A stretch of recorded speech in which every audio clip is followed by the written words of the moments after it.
Para sa taong mahal ko. Alam ko sa ngayon nahihirapan ka. Kung sino sa aming dalawa ang pipiliin mo.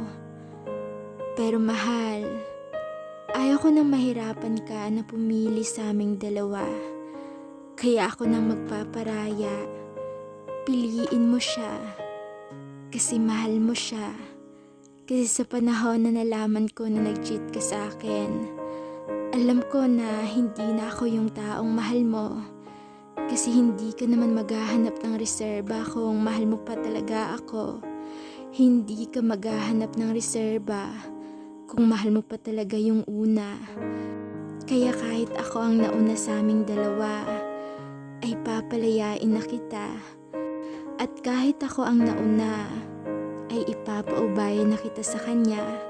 Kasi kahit masakit man para sa akin ang nangyari sa atin, pero kailangan nalang tanggapin na ang kwento ng tayo ay mapapalitan na ng kayo.